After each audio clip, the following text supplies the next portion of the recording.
In a world where strength is measured by the size of muscles and the depth of a voice, where military sergeants bark orders expecting immediate submission, one moment changed everything.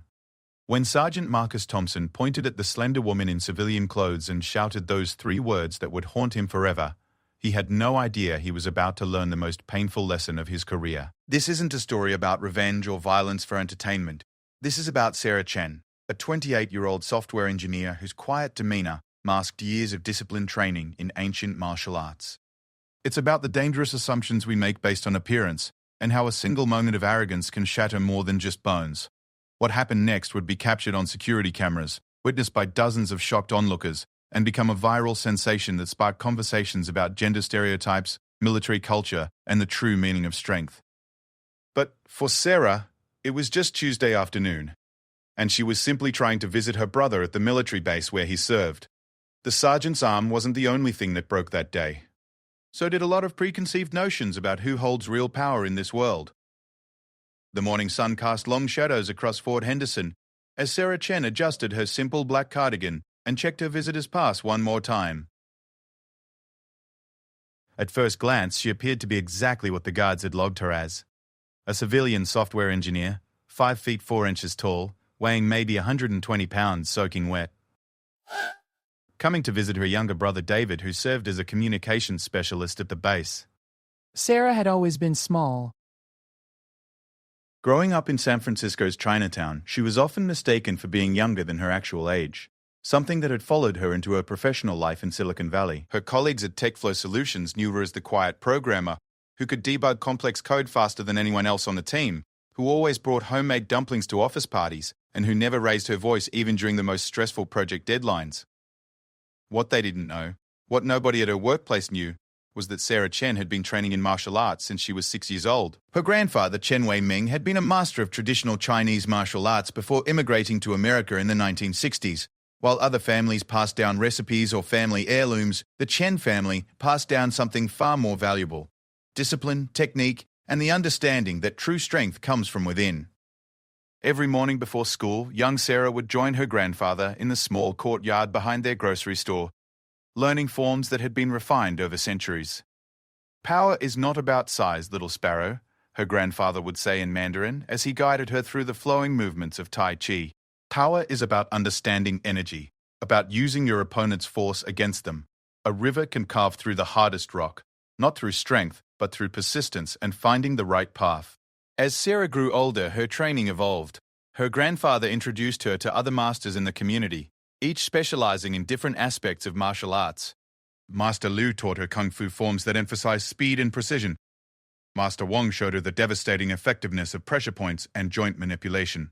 By the time she was in high school, Sarah could have easily defeated most adult men in combat, but her grandfather's most important lesson was restraint. A true martial artist, he often reminded her, fights only when there is no other choice, and only to protect those who cannot protect themselves. Sarah had carried these lessons with her through college, through her career in tech, and through her quiet adult life. She practiced her forms every morning in her apartment, maintaining the flexibility and muscle memory that had been drilled into her for over 2 decades. But she had never needed to use her skills in real combat. Her life in Silicon Valley was peaceful, intellectual, and far removed from the kind of conflicts that might require physical intervention. Her younger brother David was different. While Sarah had inherited their grandfather's contemplative nature, David had always been drawn to action and adventure. He was 3 years younger but stood 6 feet tall, had played football in high school, and had joined the military immediately after graduation. He was everything that society expected a strong person to look like: broad shoulders, commanding presence, and a voice that could project authority across a room. David and Sarah maintained a close relationship despite their different paths. He would call her every Sunday, sharing stories about military life, asking for advice about technology issues, and always encouraging her to visit the base. For months, she had promised to come see where he worked and meet his fellow servicemen and women. The opportunity finally came when David mentioned that the base was hosting a family day event. Families and friends of military personnel were invited to tour the facilities, watch training demonstrations, and enjoy a barbecue lunch. Sarah had requested the day off work, driven the 3 hours from her apartment in Palo Alto to Fort Henderson, and arrived early to make the most of her visit. The base was impressive in its scope and organization. Rows of identical buildings stretched across the landscape, connected by perfectly maintained roads where military vehicles moved with purposeful efficiency. Soldiers in various uniforms walked between buildings, some carrying equipment, others engaged in discussions that Sarah couldn't help but notice were conducted with a level of formality and hierarchy that was foreign to her collaborative tech environment. After checking in at the visitors center and receiving a temporary pass, Sarah was directed to wait in a designated family area where other civilians had gathered. The group was mostly wives, children, and older parents of service members. Sarah stood out not just because she was alone, but because her quiet demeanor and small stature made her appear almost invisible among the more boisterous family members who were clearly familiar with military protocol and expectations. David had texted that he would meet her at the family area around 10 in the morning, but a last-minute assignment had delayed him. Sarah didn't mind waiting. She found a bench in the shade and used the time to observe the military environment that was so important to her brother's life. The precision was remarkable. Every soldier she observed moved with purpose, spoke with respect for rank, and maintained standards of appearance and conduct that were far stricter than anything she had encountered in her professional world.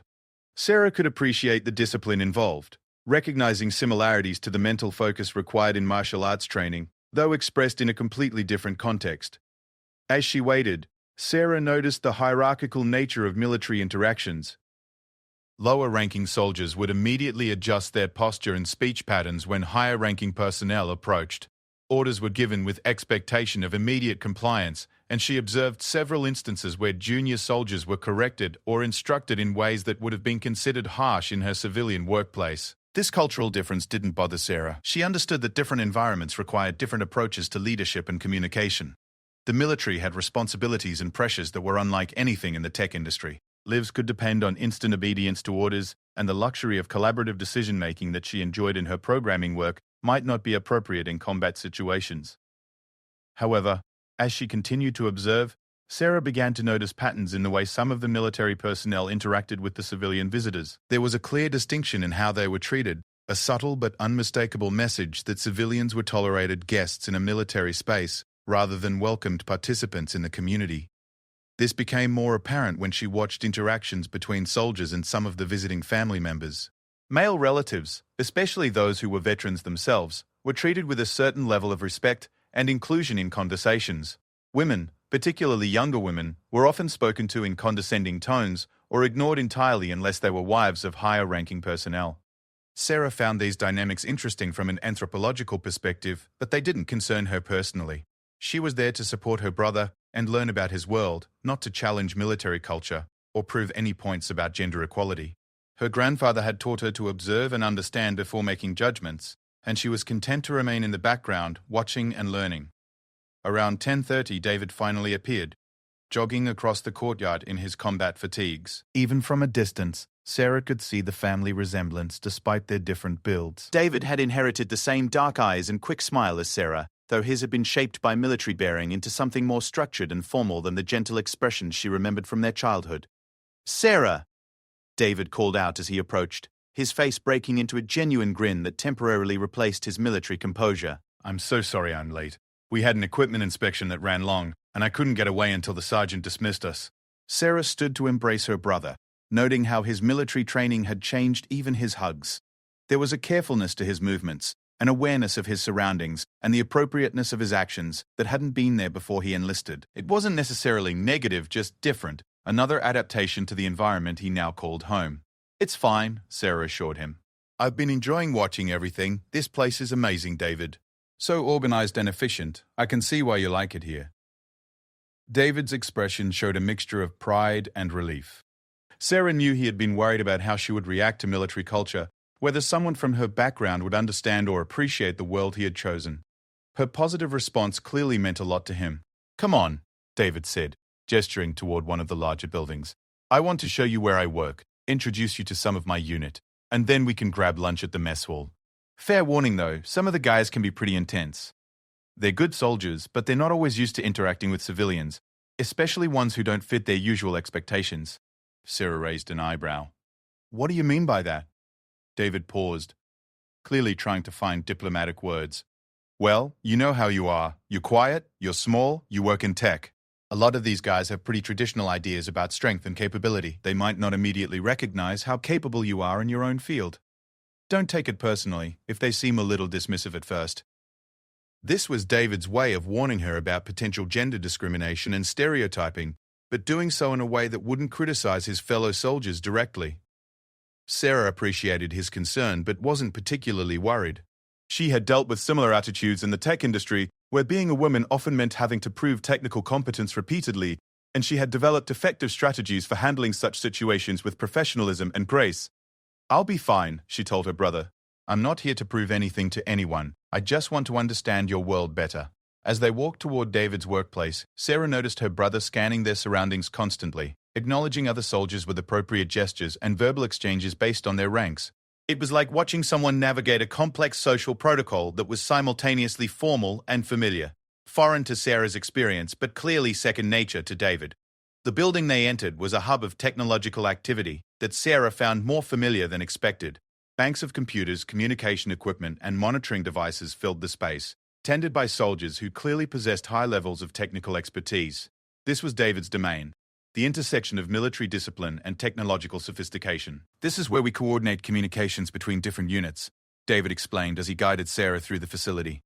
"It's basically high-stakes network administration.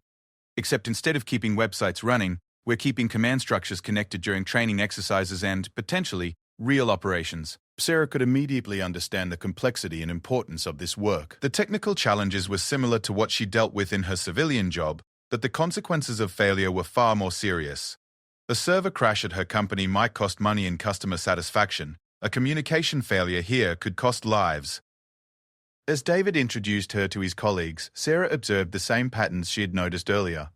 The male soldiers, particularly those with technical backgrounds, showed genuine interest in discussing the technology and seemed impressed when Sarah demonstrated her understanding of networking protocols and system architecture.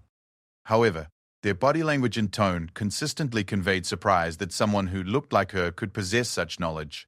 The female soldiers in the unit were more welcoming, but clearly represented a minority in the technical divisions. Sarah could see in their interactions a constant need to prove competence and maintain credibility in ways that their male colleagues took for granted. This was familiar territory for Sarah, who had navigated similar dynamics throughout her career in Silicon Valley. Despite these undercurrents, the tour was fascinating. Sarah gained a much deeper appreciation for the technical sophistication required in modern military operations and could see why David found the work intellectually challenging and personally rewarding. The combination of high-stakes responsibility and cutting-edge technology was appealing, even if the hierarchical structure and cultural attitudes weren't entirely comfortable. As the morning progressed, David's unit was called to demonstrate their equipment and procedures for the visiting families. This was part of the Family Day program, designed to help relatives understand what their soldiers did and why their work mattered. Sarah joined the other families in a designated observation area, while the soldiers moved through their demonstration with practiced precision. Watching her brother work in his professional environment was enlightening. David had always been capable and intelligent, but seeing him operate sophisticated communication systems while coordinating with multiple team members showed Sarah a level of competence and leadership that military training had developed in him. She felt proud of who he had become, even if his chosen path was very different from her own. The demonstration concluded with a question and answer session, where family members could ask about the technology, the training requirements, and the daily responsibilities of the communications unit. Sarah found herself genuinely engaged, asking technical questions that demonstrated her understanding and earning respectful responses from the soldiers who were conducting the presentation.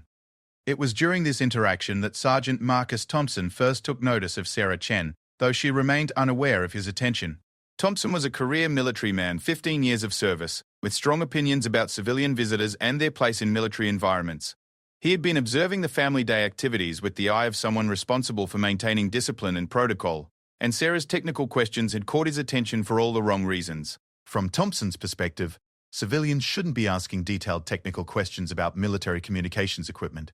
Families were there to be impressed and reassured, not to probe into operational details. The fact that this particular civilian was a small Asian woman, asking sophisticated questions about network security and system redundancy struck him as inappropriate and potentially concerning. Thompson made a mental note to keep an eye on this visitor, unaware that his preconceptions and biases were about to create a situation that would change multiple lives forever. Sarah, meanwhile, was simply enjoying learning about her brother's work and looking forward to lunch, completely unaware that she had drawn unwanted attention or that the peaceful morning was about to take a dramatic turn. As the demonstration concluded, and the families were directed toward the dining facility for lunch, Sarah felt satisfied with her visit so far. She had gained valuable insight into David's world, met some interesting people, and confirmed that her brother was thriving in his chosen career. The cultural differences she had observed were noteworthy, but not problematic, and she was looking forward to the rest of the day. Neither Sarah nor anyone else in the group could have predicted that the next few hours would test everything she had learned from her grandfather about strength, restraint, and the responsibility that comes with possessing skills that others underestimate. The mess hall at Fort Henderson was a testament to military efficiency and community. Long tables arranged in perfect rows could accommodate hundreds of personnel, while the serving line moved with clockwork precision. The aroma of grilled meat and fresh vegetables filled the air as soldiers and their visiting families moved through the facility with the organized flow that characterized every aspect of base life. Sarah followed David through the lunch line, observing how even this simple activity reflected military culture. Soldiers naturally fell into formations based on rank, with newer recruits deferring to senior personnel, while family members were guided to their own section with polite but clear boundaries about where they belonged in the social hierarchy. The food was better than Sarah had expected. Military cuisine had evolved significantly from the stereotypical bland rations, and the base clearly took pride in providing nutritious, appealing meals for its personnel and their guests. Sarah selected grilled chicken, steamed vegetables, and rice, noting the emphasis on healthy options that would fuel physically demanding military activities. David led her to a table where several members of his communication unit were already seated with their own family visitors. The conversation was lively but respectful, covering topics ranging from upcoming training exercises to local sports teams to plans for weekend leave. Sarah found herself relaxing into the social atmosphere, appreciating the genuine camaraderie between the soldiers and their obvious affection for their visiting loved ones. "So, Sarah," said Specialist Martinez, one of David's colleagues, "David tells us you work in tech. That's cool. What kind of stuff do you do?" This was familiar territory for Sarah. She had developed a practiced way of explaining her work that was accessible without being condescending. "I'm a software engineer specializing in cybersecurity applications. Basically, I help companies protect their digital infrastructure from attacks and maintain secure communications." The technical nature of her work immediately sparked interest around the table. Several soldiers began asking detailed questions about civilian cybersecurity practices, drawing parallels to their own military communication protocols. Sarah found herself in an engaging discussion about encryption methods, network vulnerabilities, and the evolving landscape of digital threats. What made the conversation particularly interesting was the different perspectives that military and civilian approaches brought to similar problems.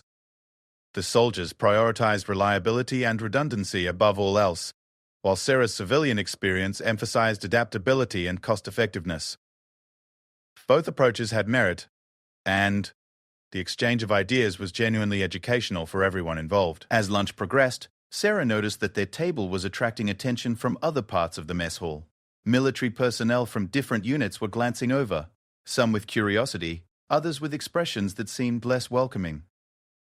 She realized that a civilian engaged in detailed technical discussions with military communication specialists might appear unusual or even inappropriate to those not familiar with her professional background. David seemed to sense this attention as well. Without interrupting the conversation, he began subtly guiding the discussion toward more general topics, steering away from specific technical details that might be considered sensitive. His protective instincts as both a brother and a soldier were clearly engaged, though he managed the transition smoothly enough that Sarah was the only one who noticed. "You know," said Corporal Williams, another member of David's unit, "it's refreshing to meet a civilian who actually understands this stuff. Usually, family day conversations are about sports and weather. No offense to anyone's family," he added quickly, glancing around the table. The comment was intended as a compliment, but Sarah detected the underlying assumption that civilians were typically less capable or knowledgeable than military personnel. This wasn't uncommon in specialized fields. She had encountered similar attitudes in tech, where software engineers sometimes dismissed the technical understanding of people from other industries. It was human nature to take pride in one's expertise and assume that outsiders couldn't match that level of knowledge. "I think everyone brings different perspectives that are valuable," Sarah replied diplomatically. "Military experience teaches things about reliability and crisis management that most civilian jobs never require. But civilian industries also develop innovations and approaches that might be useful in military applications. The best solutions usually come from combining different viewpoints." Her response seemed to impress the soldiers at the table, who nodded in agreement. David looked proud of his sister's diplomatic skills, and the conversation continued in a positive direction. However, Sarah noticed that the attention from other tables in the mess hall hadn't diminished. As lunch concluded, the family day schedule called for outdoor demonstrations of physical training and military exercises. This was designed to showcase the fitness and combat readiness of base personnel while providing entertainment for visiting families.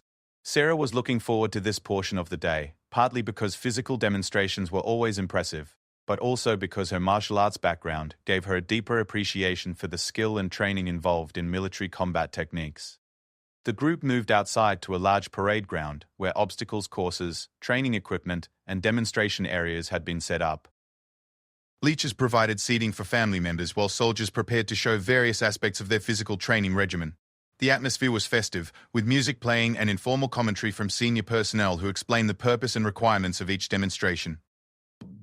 The first demonstrations focused on fitness standards and obstacle courses. Soldiers moved through complex challenges that tested strength, speed, agility, and endurance while their families cheered from the bleachers. Sarah was impressed by the level of conditioning and coordination required, noting similarities to the physical demands of advanced martial arts training, though expressed through different techniques and objectives. David participated in a team communication exercise that combined physical challenges with technical problem-solving. His unit had to navigate an obstacle course while maintaining radio contact and coordinating movements between team members. Sarah watched with professional interest as her brother demonstrated the multitasking abilities that military training had developed in him. As the demonstrations progressed, Sarah noticed Sergeant Thompson moving through the crowd of observing family members. He was clearly in a supervisory role, ensuring that the events proceeded smoothly and that civilians remained in appropriate areas. His bearing and demeanor suggested someone accustomed to authority and control, comfortable in his role as a senior non-commissioned officer responsible for maintaining order and discipline. Thompson's attention seemed to focus repeatedly on Sarah, though she initially attributed this to natural vigilance rather than personal interest. Military personnel were trained to be aware of their surroundings and to monitor civilian visitors for safety and security reasons.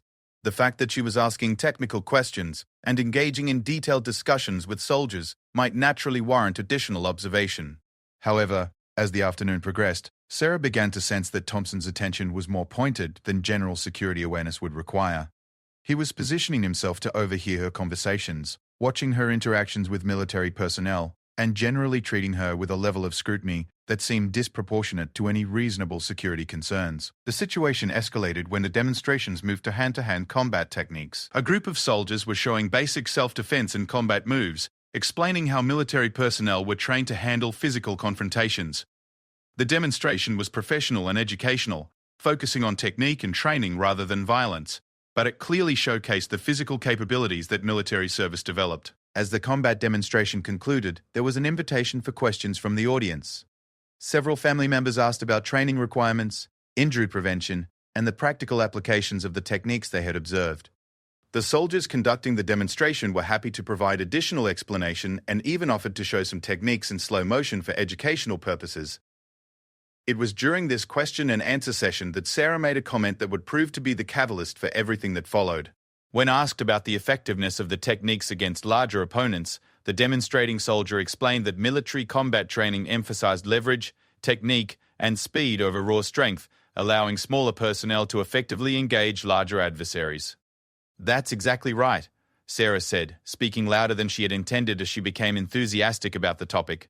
Traditional martial arts teach the same principles. Size and strength matter, but technique and understanding of body mechanics can overcome significant physical disadvantages.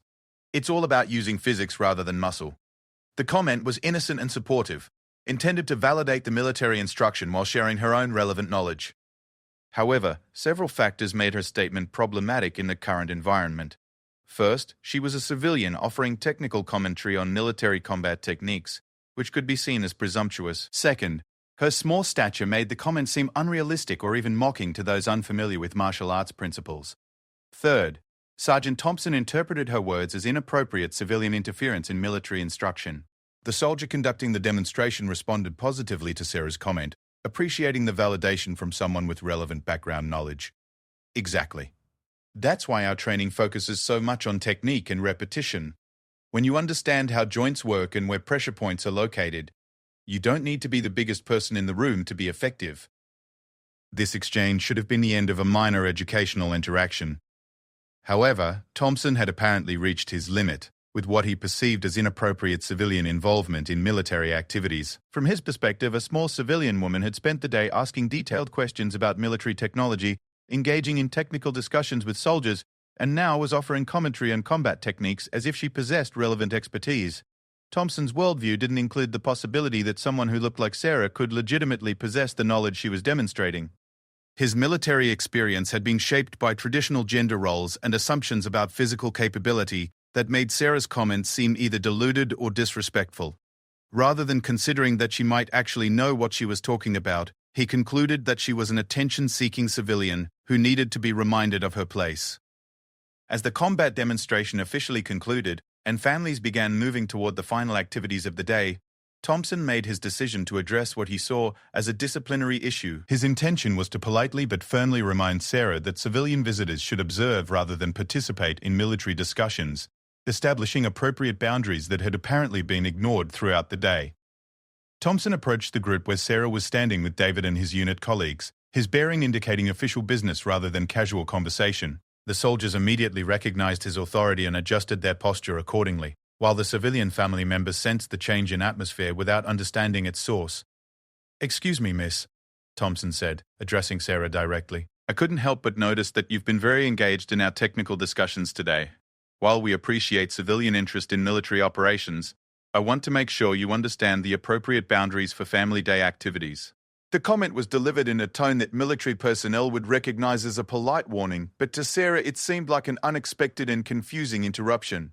She had been enjoying educational conversations with her brother's colleagues and hadn't realized that anyone found her participation inappropriate. "I'm sorry," Sarah replied genuinely. "I didn't mean to overstep any boundaries. I was just interested in learning about David's work and sharing some relevant experience from my own professional background. If I've been inappropriate, I apologize." Her response was perfectly reasonable and should have resolved the situation.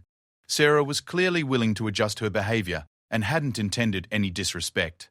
A simple clarification about expectations would have ended the interaction positively. However, Thompson interpreted her mention of relevant experience as continued presumption rather than explanation, and in explanation to and. From Thompson's perspective, this civilian was now claiming to have professional experience relevant to military operations, which seemed both unlikely and inappropriate.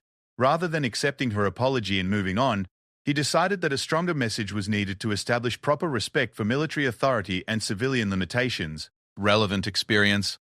Thompson repeated, his tone shifting from polite warning to skeptical challenge. "Miss, with all due respect, civilian experience doesn't translate to understanding military operations, especially when it comes to combat effectiveness.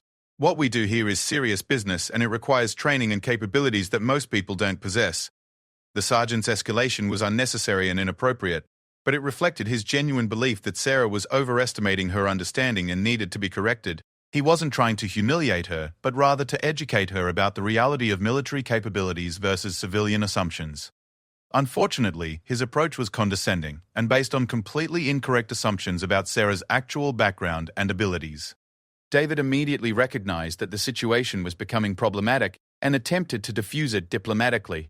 "Sergeant Thompson, my sister works in cybersecurity and has a strong technical background. She's been asking good questions and hasn't caused any problems. I think there might be a misunderstanding here." David's intervention was appropriate and professional, trying to provide context that might help Thompson understand that Sarah's comments had been based on legitimate knowledge rather than presumption.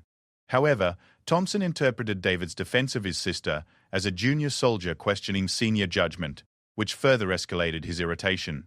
"Specialist Chen," Thompson said, using David's military rank to emphasize the hierarchical nature of their relationship, "I understand family loyalty, but civilian visitors need to understand their role here. This isn't a place for showing off or pretending to expertise that doesn't exist."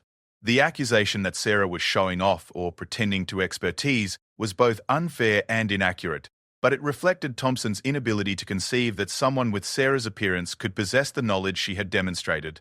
His military experience had conditioned him to associate expertise with specific physical and demographic characteristics, and Sarah didn't fit those patterns. At this point, other soldiers and family members in the area were beginning to notice the confrontation. What had started as a routine correction was becoming a public spectacle, with Thompson's voice rising and his body language becoming more aggressive. Sarah found herself at the center of unwanted attention, facing accusations that she didn't understand and couldn't reasonably address. "Sergeant," Sarah said, trying to maintain composure while addressing the situation directly. "I think there's been a misunderstanding. I haven't claimed any military expertise, and I certainly didn't mean to be disrespectful. I was simply sharing some background knowledge that seemed relevant to the educational discussions we were having." Her response was professional and de-escalatory, exactly the approach that should have resolved the conflict. Sarah was clearly trying to find common ground and avoid further confrontation. However, Thompson had now committed to his position and felt that backing down would undermine his authority in front of the soldiers and civilians who were observing the interaction. The sergeant's next decision would prove to be the most consequential of his military career, though he couldn't have known it at the time. Rather than accepting Sarah's reasonable explanation and ending the confrontation, Thompson decided that a demonstration was needed to establish the reality of military capabilities versus civilian pretensions. Looking around the crowd that had gathered, Thompson spotted an opportunity to make his point in a way that he believed would be educational for everyone present. One of the younger soldiers in David's unit, Private Rodriguez, was standing nearby, having finished his participation in the day's demonstrations. Rodriguez was a typical military recruit, young, fit, and eager to please his superiors. Thompson's plan was simple in conception but catastrophic in execution. He would have Rodriguez demonstrate basic military restraint techniques on Sarah, showing the assembled crowd the difference between civilian assumptions about combat and military reality. From his perspective, this would be a harmless but effective way to illustrate why civilian visitors should respect military expertise rather than claiming their own. "You know what?" Thompson said, his voice taking on the commanding tone of someone about to issue orders. "I think we need a practical demonstration of what real military training looks like compared to civilian theories about combat effectiveness." The ominous nature of Thompson's statement was immediately apparent to everyone present, but the hierarchical structure of military command meant that no one felt empowered to question his judgment. David looked alarmed but couldn't directly challenge a sergeant's decision without serious consequences for his own military career. The other soldiers present sensed that something inappropriate was about to happen, but were constrained by the same command structure that prevented intervention. Sarah, meanwhile, found herself in an increasingly surreal situation. What had begun as an educational family visit was somehow escalating into a confrontation that she neither understood nor deserved. Her instincts told her that the situation was becoming dangerous, but her rational mind couldn't quite process how a simple misunderstanding had developed into whatever was about to happen. Thompson turned to Private Rodriguez with the confidence of someone about to prove an important point. The young soldier looked uncertain but prepared to follow orders, as his training had conditioned him to do. The assembled crowd watched with growing unease, sensing that they were about to witness something that crossed important lines but unsure how to prevent it.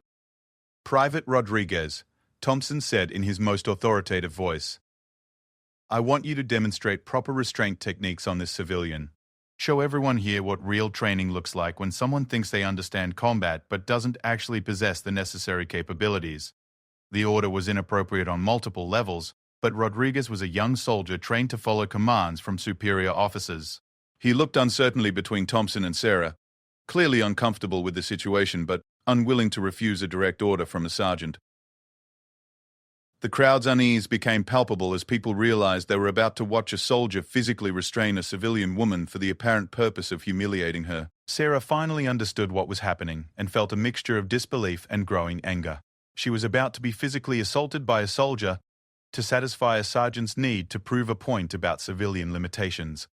The injustice of the situation was staggering, but she also recognized that she was in an environment where military authority structure made resistance seem both futile and potentially dangerous for everyone involved. However, Sarah Chen wasn't just any civilian, and Sergeant Thompson's assumptions about her capabilities were about to prove catastrophically wrong.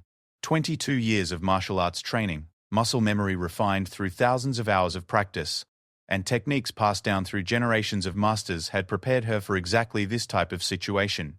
As Rodriguez reluctantly stepped forward to follow his sergeant's orders, Sarah made a decision that would change multiple lives forever. She would not submit to being used as a prop in Thompson's misguided demonstration. Instead, she would show everyone present what real combat training looked like when it was wielded by someone who truly understood the principles she had been discussing all day. The stage was set for a confrontation that would expose the dangerous consequences of assumptions based on appearance, gender, and size, while demonstrating that true martial expertise could emerge from the most unexpected sources. Time seemed to slow as Private Rodriguez approached Sarah with obvious reluctance. The young soldier's training told him to follow orders, but his instincts warned him that something about this situation was fundamentally wrong. Around them, the gathered crowd of military personnel and family members watched in uncomfortable silence, sensing they were about to witness something that would cross important boundaries. Sarah stood perfectly still as Rodriguez moved closer, her breathing steady and her stance relaxed. To most observers, she appeared resigned to her fate, perhaps intimidated by the military environment and the authority structure that had placed her in this impossible situation. What they couldn't see was the subtle shift in her mental state as 22 years of training automatically engaged. Her grandfather's voice echoed in her memory. When conflict is unavoidable, little sparrow, become like water. Flow around your opponent's strength, find their weakness, and redirect their energy back upon them. The greatest victory is achieved with the minimum necessary force. Rodriguez reached towards Sarah's arm, intending to demonstrate a basic restraint hold that would allow him to control her movement without causing injury. His approach was tentative, reflecting his discomfort with the situation, but his training had made the movements automatic. He expected Sarah to resist verbally or perhaps try to pull away, giving him the opportunity to show superior technique and strength as Thompson apparently desired. Instead, Sarah did something that no one in the crowd expected, including Rodriguez himself. As the soldier's hand made contact with her arm, Sarah's body moved with fluid precision that seemed to defy physics. Her left hand trapped his wrist in a grip that felt like steel, while her right palm struck his elbow with surgical accuracy. The movement was so fast and economical that most observers missed exactly what happened, seeing only Rodriguez suddenly crying out in surprise and pain as his arm was hyperextended beyond its natural range. But Sarah wasn't finished. Using Rodriguez's forward momentum and his body's natural reaction to the arm manipulation, she stepped slightly to her left while maintaining control of his wrist. The young soldier found himself off balance and vulnerable as Sarah applied pressure to a nerve cluster just above his elbow, sending waves of numbness down his arm and forcing him to his knees. The entire sequence had taken less than 3 seconds. Rodriguez, a trained soldier in excellent physical condition, was now kneeling on the ground, with his arm controlled by someone half his size, experiencing pain that was intense but precisely controlled to avoid permanent injury. His shocked expression reflected not just physical discomfort but complete bewilderment at what had just occurred. The crowd's reaction was immediate and varied. Family members gasped in surprise, soldiers stared in disbelief, and several officers began moving forward to intervene in what they assumed was an escalating situation. David looked simultaneously proud of his sister and terrified of the consequences her actions might trigger in a military environment. Sergeant Thompson's face cycled through multiple emotions in rapid succession: surprise, confusion, anger, and finally a stubborn refusal to accept what he had just witnessed. From his perspective, his demonstration had somehow gone wrong, but the fundamental premise remained valid.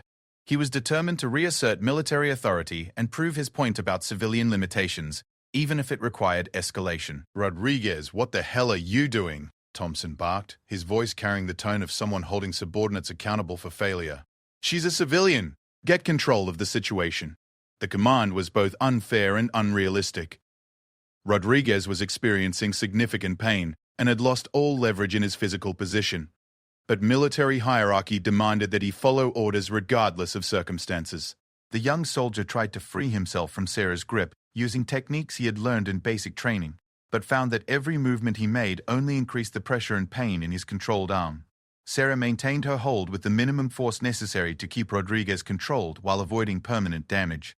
Her grandfather's training had emphasized the importance of restraint even in conflict, using only the level of force required to neutralize a threat without causing unnecessary harm.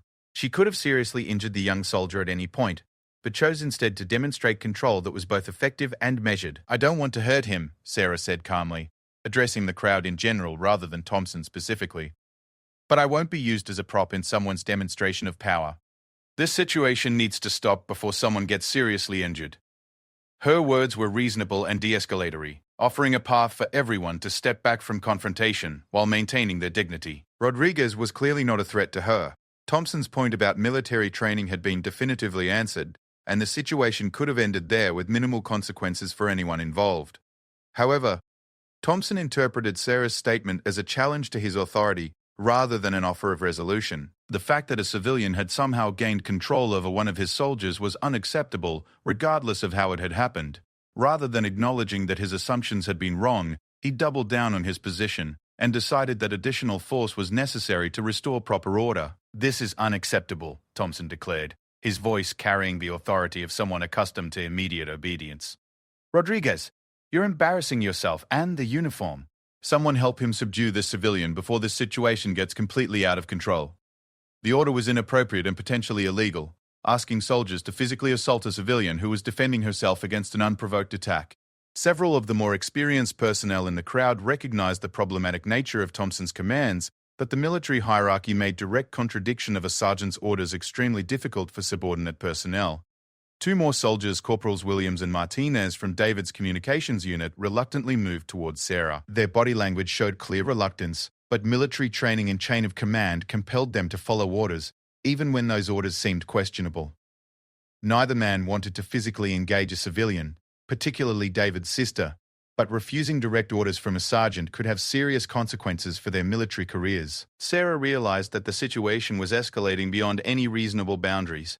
What had started as an inappropriate demonstration was now becoming a multiple assault scenario, with soldiers being ordered to attack a civilian to satisfy one man's wounded pride. She also recognized that her continued restraint might be interpreted as weakness, encouraging further escalation rather than de-escalation.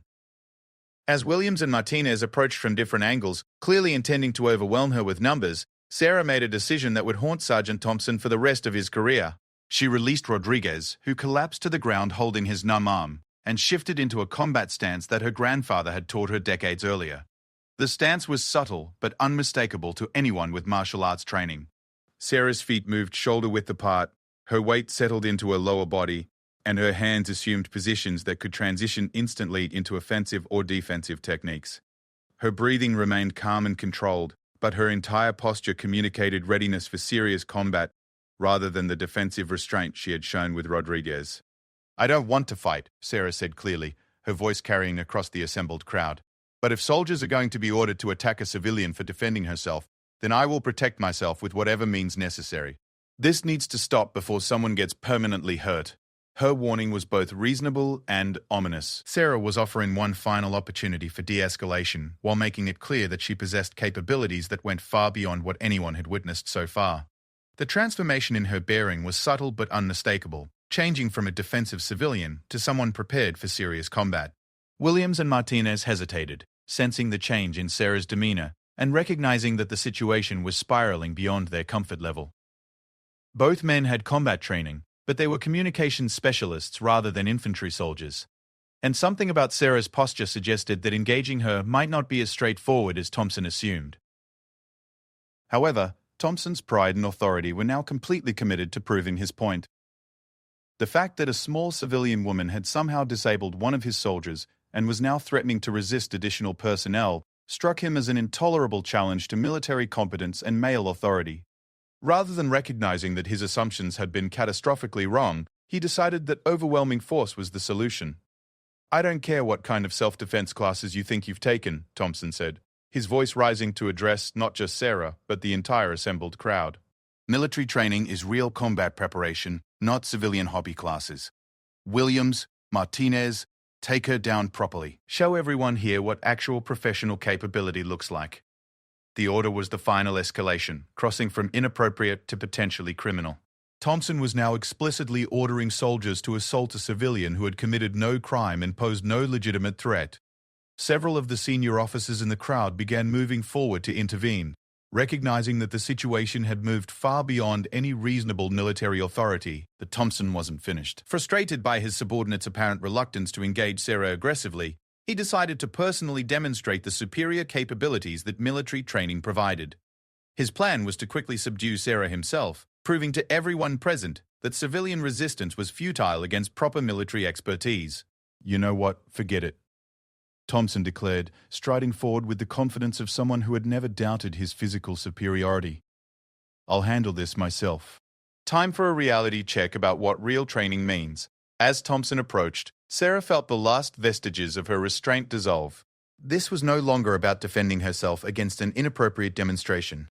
A senior military officer was personally attacking a civilian to satisfy his ego and maintain his assumptions about gender and size-based superiority. The injustice of the situation activated every protective instinct that her grandfather had cultivated through decades of training. Thompson reached for Sarah with the same basic restraint technique that Rodriguez had attempted, but with far more confidence and aggression.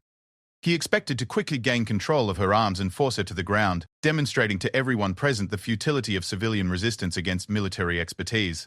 Instead, he encountered 22 years of refined martial arts technique, wielded by someone who was no longer concerned with restraint or minimum necessary force. Sarah's response was devastatingly fast and precise.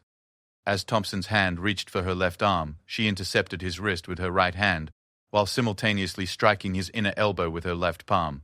The technique was similar to what she had used on Rodriguez, but executed with far greater force and precision. Thompson's arm hyperextended with a sound that was audible across the assembled crowd, a sharp crack that indicated structural damage, rather than the controlled pressure point manipulation she had used on the younger soldier.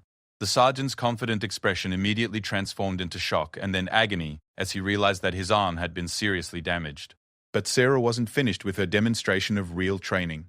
Using Thompson's forward momentum and his body's instinctive reaction to the arm injury, she pivoted slightly while maintaining her grip on his damaged limb. The movement placed Thompson in an impossible position, off balance and with his center of gravity controlled by someone who understood leverage and body mechanics far better than he did. Sarah's final movement was a technique her grandfather had taught her for situations where maximum effect was necessary. With minimum apparent effort, she applied pressure to Thompson's damaged elbow, while simultaneously sweeping his legs, sending the sergeant crashing to the ground with his arm twisted at an angle that clearly indicated serious injury. The entire sequence had taken perhaps 4 seconds. Thompson lay on the ground, a career military officer and trained combatant, completely defeated by someone he had assumed was helpless. His arm was obviously broken, his authority was shattered, and his assumptions about strength and capability had been destroyed in front of dozens of witnesses. The crowd's stunned silence was broken by Thompson's groans of pain and the sounds of people rushing forward to assess his injuries. Military personnel with medical training immediately began examining the sergeant's arm, while officers began attempting to restore order to a situation that had spiraled completely beyond anyone's expectations. Sarah stood over Thompson's fallen form, her breathing still calm and controlled, showing no signs of the physical exertion that might be expected after such a confrontation. Her stance remained ready for further conflict, though her expression suggested hope that the demonstration was finally over. "I warned everyone that someone would get seriously hurt if this continued," she said, her voice carrying clearly across the assembled crowd. "I never wanted any of this to happen, but I won't be assaulted to satisfy someone's need to prove a point about my limitations." David rushed to his sister's side, his expression mixing pride, concern, and amazement at what he had just witnessed. The other soldiers maintained their distance, finally understanding that their assumptions about Sarah's capabilities had been not just wrong, but dangerously wrong. As military medical personnel worked to stabilize Thompson's injured arm and prepare him for transport to the base hospital, the full implications of what had occurred began to dawn on everyone present. A Family Day demonstration had become a serious assault case, a sergeant's career was likely over, and a civilian had demonstrated combat capabilities that exceeded those of trained military personnel. The reversal of expectations was complete and devastating. Thompson's attempt to prove civilian limitations had instead revealed the dangerous consequences of assumptions based on appearance and stereotype. Sarah's restraint and defensive posture had been misinterpreted as weakness, leading to an escalation that could have been avoided if anyone had simply listened to her warnings or respected her attempts at de-escalation. As the crowd began to disperse and base security moved in to document the incident, Sarah Chen stood in the center of the chaos she had never wanted, a software engineer whose quiet competence had been catastrophically underestimated by people who should have known better. The afternoon that was supposed to be about understanding her brother's world had instead become a painful lesson about the consequences of prejudice and the responsibility that comes with possessing capabilities others don't recognize. The immediate aftermath of the confrontation resembled a carefully choreographed emergency response, as military personnel moved with practiced efficiency to manage a crisis that nobody had anticipated. Base security arrived within minutes, their first priority being medical attention for Sergeant Thompson, who remained conscious but clearly in severe pain from his broken arm. Captain Jennifer Morrison, the base's senior military police officer, took control of the scene with the calm authority that had earned her respect throughout Fort Henderson. She quickly separated witnesses, secured the area, and began the process of documenting an incident that would require careful investigation and likely involve civilian authorities. Sarah found herself in the surreal position of being both a victim and a person of interest in what was being treated as a serious assault case. Her civilian status complicated matters significantly, as military jurisdiction over the incident was unclear when a non-military person had injured a service member, regardless of the circumstances that led to the confrontation. "Miss Chen," Captain Morrison said, approaching Sarah with professional courtesy but obvious concern, "I need you to understand that this situation is now under official investigation. Sergeant Thompson has sustained serious injuries, and I need to ensure that everyone involved receives proper medical attention and legal protection." The captain's approach was notably different from Thompson's earlier hostility. Morrison had clearly received reports about the escalation of events and understood that the situation was far more complex than a simple assault case. Her priority was gathering accurate information while ensuring that everyone's rights were protected. David remained close to his sister, his military training warring with his family loyalty as he struggled to navigate the competing demands of supporting Sarah while maintaining his professional obligations. Other soldiers from his unit provided statements to military police, their accounts consistently describing Thompson's inappropriate escalation and Sarah's attempts to de-escalate the situation. "I want to cooperate fully with any investigation," Sarah told Captain Morrison. "I never intended for anyone to get hurt, but I had to defend myself when soldiers were ordered to physically assault me. Everything I did was in self-defense after multiple warnings that the situation was becoming dangerous." Her statement was calm and factual, reflecting both her professional background in dealing with complex technical problems and her personal training in maintaining composure under stress. Sarah understood that the next few hours would be critical in determining whether she faced criminal charges or was recognized as someone who had been forced to defend herself against an inappropriate attack. As medical personnel worked to stabilize Thompson's arm for transport to the hospital, the extent of his injuries became clearer. Sarah's technique had cleanly broken both the radius and ulnar bones in his forearm, requiring surgical repair and months of rehabilitation. The injury was serious but precise, demonstrating controlled application of force rather than reckless violence. Dr. Sarah Martinez, the base's chief medical officer, examined Thompson's injuries with professional interest. Her report would be crucial in determining whether Sarah's response constituted reasonable self-defense or excessive force. The precision and nature of the injury suggested someone with extensive training in human anatomy and joint manipulation. This is fascinating from a medical perspective. Dr. Kurashel? Martinez confided to Captain Morrison as Thompson was loaded into an ambulance. "The break is clean and positioned exactly where maximum damage could be achieved with minimum force. Whoever did this understood precisely how much pressure to apply and where to apply it. This wasn't lucky or accidental." Meanwhile, witness statements were painting a consistent picture of events that strongly favored Sarah's account. Multiple family members and soldiers reported Thompson's inappropriate escalation, his orders for soldiers to physically engage a civilian, and his personal attack on Sarah after she had demonstrated her desire to avoid conflict. Private Rodriguez, despite his embarrassment at being controlled so easily by someone he had underestimated, provided a statement that was particularly damaging to Thompson's position. The young soldier admitted that he had been ordered to physically restrain a civilian who had committed no offense and posed no threat, describing the command as inappropriate and confusing. "I didn't want to do it," Rodriguez told military investigators. "The sergeant ordered me to demonstrate restraint techniques on Miss Field, Chen, but she wasn't resisting arrest or threatening anyone. It felt wrong from the beginning, but I'm trained to follow orders from senior personnel." Corporals Williams and Martinez provided similar statements, describing their reluctance to engage Sarah and their growing realization that Thompson's commands were crossing legal and ethical boundaries. Their accounts supported Sarah's claim that she had been defending herself against an escalating series of inappropriate attacks. As the investigation proceeded, Captain Morrison began uncovering a pattern of behavior that suggested Thompson's actions weren't entirely unprecedented. Several soldiers reported previous incidents where the sergeant had made inappropriate comments about civilian visitors, particularly women, and had expressed opinions about gender roles that were inconsistent with military regulations regarding equal treatment. "There's a history here," Morrison reported to Colonel Patricia Hayes, the base commander who had been summoned to personally oversee the investigation. "Thompson has received informal counseling about his interactions with civilian visitors and his comments about women in military roles. This appears to be an escalation of existing attitude problems rather than an isolated incident." Colonel Hayes recognized immediately that the situation posed significant risks for the base and the military's reputation. A senior non-commissioned officer had essentially ordered multiple soldiers to assault a visiting family member without justification, resulting in serious injuries when the civilian defended herself. The potential for media attention and civilian legal action was enormous.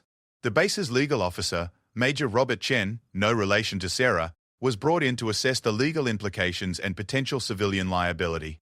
His initial review of witness statements and the sequence of events suggested that Sarah's actions were clearly justified under both military regulations and civilian self-defense laws. From a legal perspective, Major Chen reported, Ms. Sarah Chen was defending herself against an unprovoked attack ordered by military personnel. Sergeant Thompson exceeded his authority and violated multiple regulations regarding civilian treatment. Any charges against Ms. Chen would be unlikely to succeed and would expose the military to significant liability. As evening approached, Sarah found herself in the unusual position of being both a witness and a consultant in her own case. Military investigators were genuinely curious about her martial arts background and the techniques she had employed, recognizing that understanding her capabilities was crucial to evaluating the appropriateness of her response. I've been training since I was 6 years old, Sarah explained to Captain Morrison and Major Chen during her formal statement. My grandfather was a traditional martial arts master, and I've studied multiple disciplines focusing on defensive techniques and restraint. Everything I did today was designed to neutralize threats while minimizing permanent damage. The investigators found Sarah's explanation compelling, particularly when combined with witness accounts of her repeated attempts to de-escalate the situation and her warnings about potential injuries. Her background provided context that transformed her actions from surprising violence to predictable self-defense by someone with extensive relevant training. Video footage from base security cameras supported Sarah's account comprehensively. The recording showed Thompson's aggressive approach, Sarah's defensive posture, and the precise application of techniques that were clearly the result of extensive training rather than lucky improvisation. The footage also captured Thompson's fall and the obvious nature of his injuries. As word of the incident spread throughout the base, reactions were mixed but generally supportive of Sarah. Many military personnel expressed admiration for her skills in restraint, while others were embarrassed by Thompson's behavior and its reflection on military professionalism. The incident became a topic of intense discussion about assumptions, respect, and the importance of treating all individuals with appropriate dignity. David found himself in an unexpectedly positive position within his unit. Rather than facing criticism for his sister's actions, he received congratulations from colleagues who had witnessed Thompson's inappropriate behavior firsthand. Many soldiers expressed relief that someone had finally stood up to the sergeant's problematic attitudes. Your sister is amazing, Specialist Martinez told David as the formal investigation continued. She tried so hard to avoid conflict, and when Thompson forced the situation, she handled it with more professionalism than he did. She's made all of us think about our assumptions and how we treat people. By evening, it was clear that Thompson would face significant disciplinary action. His orders to assault a civilian were indefensible under military law, and his personal attack on Sarah, after she had demonstrated her desire to avoid conflict, violated multiple regulations. His military career was effectively over, regardless of the success of his arm surgery. Sarah, meanwhile, faced no charges and was commended by base leadership for her restraint and professionalism throughout the incident. Colonel Hayes personally apologized for Thompson's behavior and invited Sarah to return to the base under more positive circumstances. You handled an impossible situation with remarkable grace, Colonel Hayes told Sarah during their private meeting. Your grandfather would be proud of how you applied his teachings. You used exactly the amount of force necessary to protect yourself while avoiding permanent damage to someone who was attacking you unjustifiably. As Sarah prepared to leave Fort Henderson, her visit had become something entirely different than intended. Instead of simply learning about her brother's military world, she had become a catalyst for important conversations about respect, assumptions, and the responsibility that comes with authority. The incident would eventually gain national attention through social media and news outlets, sparking broader discussions about gender stereotypes, military culture, and the importance of treating all individuals with dignity regardless of their appearance or perceived capabilities. Sarah's measured response and consistent attempts at de-escalation would be studied in military leadership courses as an example of how to maintain professionalism under extreme pressure. Thompson's recovery would be long and painful, not just physically, but professionally and personally. The incident forced him to confront his own biases and assumptions while facing the consequences of letting prejudice override professional judgment. His broken arm would heal, but the damage to his career and reputation was permanent. For Sarah, the incident reinforced her grandfather's teachings about the responsibility that comes with possessing skills others don't recognize. She had hoped never to use her martial arts training in real conflict, but when forced to defend herself, she had done so with precision, restraint, and exactly the level of force necessary to neutralize the threat. The quiet software engineer who had arrived at Fort Henderson that morning to visit her brother left that evening as someone who had inadvertently challenged fundamental assumptions about strength, capability, and respect. Her actions would continue to resonate throughout the military community and beyond, serving as a powerful reminder that true strength comes in many forms, and that underestimating others based on appearance can have devastating consequences. 3 months after the incident at Fort Henderson, the ripple effects continued to transform lives, policies, and perspectives in ways that nobody could have anticipated. What began as a family day visit had evolved into a case study examined in military academies, corporate diversity training programs, and martial arts schools across the country. Sarah Chen returned to her quiet life at TechFlow Solutions but found that her world had irrevocably changed. The security footage of her encounter with Sergeant Thompson had been leaked to social media, despite military attempts to maintain confidentiality, and had gone viral with over 50 million views across various platforms. The video, accompanied by witness testimonies and expert analysis, had sparked a global conversation about assumptions based on appearance and the hidden capabilities that exist within seemingly ordinary people. The tech industry, which had always prided itself on meritocracy but struggled with diversity and inclusion, embraced Sarah as a symbol of overlooked potential. Speaking invitations poured in from conferences, universities, and organizations eager to hear her perspective on challenging stereotypes and maintaining composure under pressure. Initially reluctant to become a public figure, Sarah gradually accepted selected opportunities to share her story, always emphasizing her grandfather's teachings about responsibility and restraint. The real lesson isn't about martial arts, Sarah would tell audiences at these speaking engagements. It's about the importance of seeing people as individuals rather than collections of assumptions. I never wanted to hurt anyone, and I tried everything possible to avoid conflict. But when forced to defend myself, I did so with precisely the skills my grandfather taught me, using only the force necessary to neutralize the threat. Her measured approach to discussing the incident earned respect across diverse communities. Rather than celebrating violence or seeking revenge against Thompson, Sarah consistently emphasized de-escalation, understanding, and the importance of treating all individuals with dignity. This perspective resonated particularly strongly with women in male-dominated fields who had faced similar dismissive attitudes. At Fort Henderson, Colonel Patricia Hayes implemented sweeping changes to military protocols regarding civilian interactions and unconscious bias training. The incident had exposed cultural problems that went far beyond Thompson's individual behavior, revealing systemic issues that required comprehensive reform rather than isolated disciplinary action. The Chen incident, as it became known in military circles, highlighted the gap between our stated values of respect and professionalism and some of our actual practices. We've used this as an opportunity to examine our assumptions and improve our culture. All personnel at Fort Henderson now received mandatory training on civilian interaction protocols, unconscious bias recognition, and de-escalation techniques. The training program, developed in consultation with diversity experts and martial arts instructors, emphasized the importance of treating all individuals with respect regardless of their appearance, background, or perceived capabilities. David Chen found his military career unexpectedly enhanced by his association with the incident. Rather than being embarrassed by his sister's actions, he was recognized for his professionalism during a difficult situation and his family's demonstration of values that aligned with military ideals. His commanding officers noted his diplomatic handling of the situation and his consistent support for appropriate conduct. Having a sister like Sarah has taught me to never underestimate anyone, David would tell his fellow soldiers. She's always been small and quiet, but I've known since we were kids that she's incredibly capable. The only surprise for me was that other people were so shocked by what she could do. David's unit became a model for inclusive culture within the communications division, with soldiers regularly citing the importance of recognizing diverse forms of strength and capability. The incident had provided a powerful real-world example of why assumptions based on appearance could be both wrong and dangerous. Sergeant Marcus Thompson faced a medical board review that ended his military career after 15 years of service. The break in his arm had required 3 surgeries and extensive physical therapy, leaving him with permanent limitations in strength and mobility.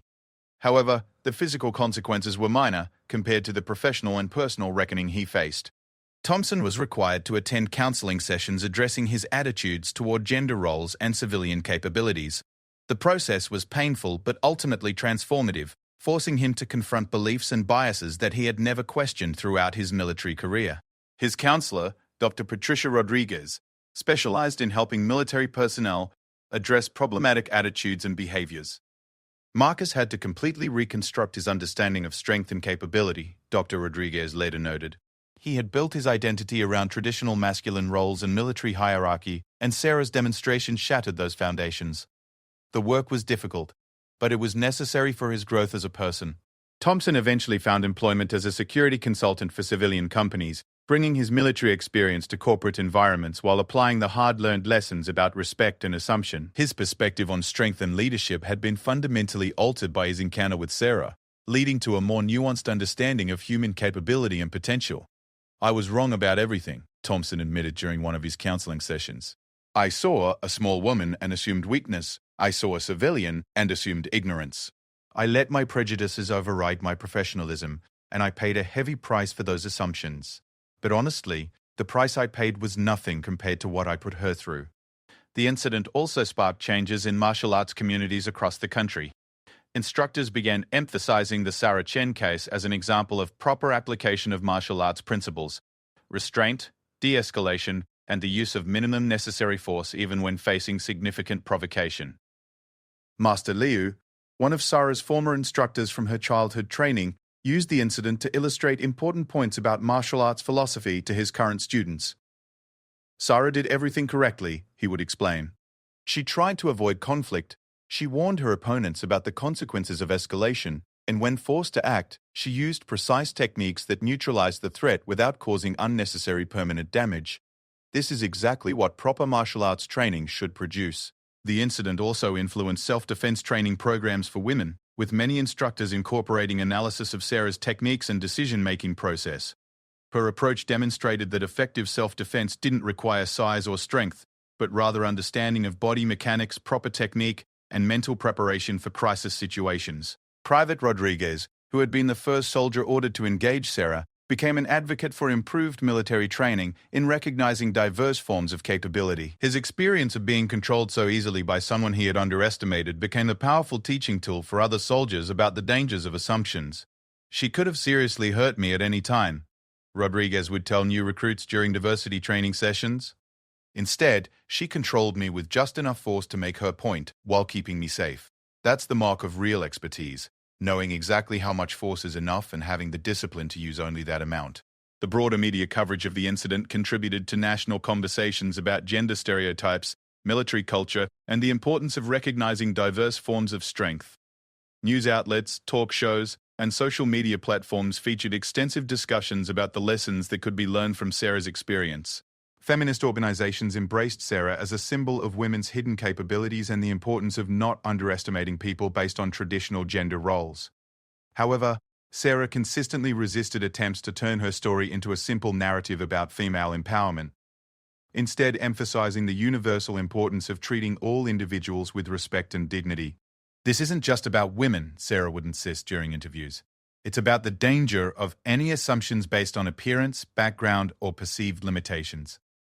Everyone has capabilities that might not be immediately apparent, and everyone deserves to be treated with respect until they prove otherwise."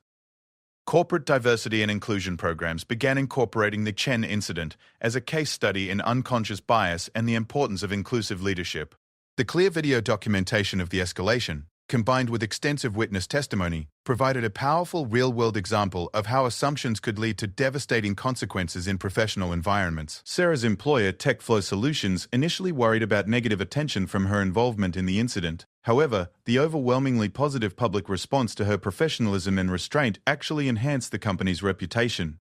Sarah became a sought-after speaker on topics related to crisis management, team dynamics, and the importance of recognizing diverse talents within organizations. The legal aftermath of the incident was relatively straightforward. No charges were filed against Sarah, as her actions were clearly justified self-defense against an unprovoked attack. Thompson faced potential civilian assault charges, but those were dropped in exchange for his acceptance of military discipline and mandatory counseling. However, the base faced a civil lawsuit from Sarah for violation of her civil rights and the trauma caused by the inappropriate attack. The case was settled out of court, with the military accepting responsibility for Thompson's actions and implementing the policy changes that Colonel Hayes had already initiated.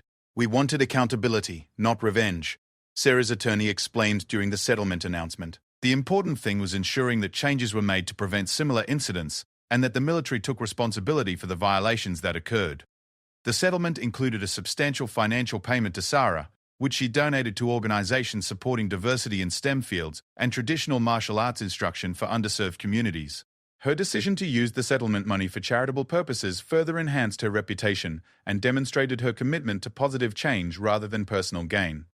6 months after the incident, Sarah received an invitation that would have seemed impossible before that day at Fort Henderson. The Pentagon requested her participation in a military advisory committee examining gender integration and civilian relations. Her unique perspective as both a victim of military bias and someone with relevant expertise was considered valuable for improving military culture and policies. "I never imagined I would be advising the military on anything," Sarah reflected as she prepared for her first committee meeting. "But if my experience can help prevent other people from facing what I faced, then something positive will have come from all of this." The committee work introduced Sarah to other military personnel who shared her values and commitment to improvement. She discovered that Thompson's attitudes, while unfortunately common, were not universal, and that many military leaders were genuinely committed to creating more inclusive and respectful environments. As the first anniversary of the incident approached, Sarah had become a recognized expert on crisis management, unconscious bias, and the application of traditional martial arts principles to modern conflict resolution. She published a book titled The Quiet Strength: Lessons in Leadership from an Unexpected Confrontation, which became a bestseller in business and self-help categories. The book expanded beyond the Fort Henderson incident to explore her grandfather's teachings, her experiences as a woman in tech, and the broader lessons about human potential and mutual respect that could be learned from her story. Reviews consistently praised her thoughtful approach to difficult topics and her emphasis on growth rather than blame. "Sarah Chen has taken a traumatic experience and transformed it into a powerful teaching tool," wrote one reviewer. "Her book isn't about martial arts or military culture specifically, but about the fundamental human capacity for growth, understanding, and positive change even in the face of significant challenges." The transformation in Sarah's life was remarkable, but she consistently maintained that the real success story was the positive changes that had occurred in the broader communities touched by the incident. Military bases across the country had implemented improved training programs, corporations had enhanced their diversity initiatives, and countless individuals had reconsidered their assumptions about human capability and potential. "My grandfather always taught me that our actions create ripples that extend far beyond our immediate intention," Sarah would conclude her speaking engagements. "I never wanted to hurt anyone that day, and I certainly never intended to become a public figure. But if the ripples from that experience help create more understanding and respect between people, then perhaps something meaningful has emerged from a very difficult situation." The quiet software engineer who had visited her brother at a military base had inadvertently sparked a movement toward greater understanding, respect, and recognition of the diverse forms of strength that exist within human communities. Her story served as a powerful reminder that true capability often exists in unexpected forms, and that the most profound changes often begin with a single moment of standing up for what is right. Thompson's broken arm had healed, but the broken assumptions about strength, gender, and capability had been replaced with something far more valuable: a deeper understanding of human potential and the importance of treating every individual with the respect and dignity they deserve. In the end, Sarah Chen had achieved something that no amount of traditional military training could have accomplished. She had changed hearts and minds through the power of her example and the wisdom of her restraint.